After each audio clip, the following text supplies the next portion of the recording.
President Obama returned to the White House this morning from Afghanistan, where he signed a security agreement pledging U.S. support through 2024.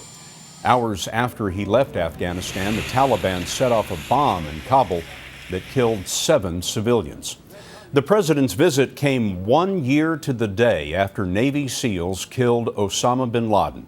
His terror group, Al Qaeda, is now run by Ayman al Zawahiri, a physician and longtime bin Laden deputy.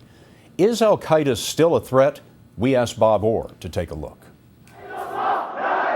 The world first met Dr. Ayman al Zawahiri as an angry young man railing in English from a courtroom cell in Cairo. We are here, the real Islamic Front. That was 30 years ago, when Zawahiri was an Islamic revolutionary in Egypt. He was arrested with hundreds of others for the assassination of Egyptian President Anwar Sadat. After 3 years in prison, Zawahiri left Egypt for a lifetime of terror. In 1998, he joined forces with Osama bin Laden. As Al Qaeda's number 2, Zawahiri was at the core of every major attack, including 9/11. Following bin Laden's killing by U.S. Navy SEALs, Zawahiri seized control.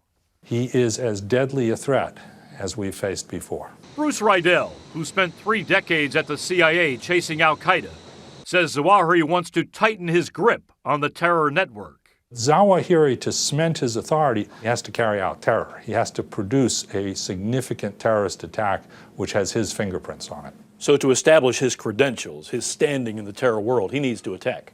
Sooner or later, you can't just talk about terror and expect to be regarded as a terrorist mastermind. You've got to orchestrate terror. But Zawahiri's Al Qaeda, centered in Pakistan, has been battered by relentless drone strikes and may not be capable of another large-scale attack. So Zawahiri has used a dozen audio and video messages since bin Laden's death to inspire strikes by Al Qaeda affiliates and homegrown radicals within the U.S.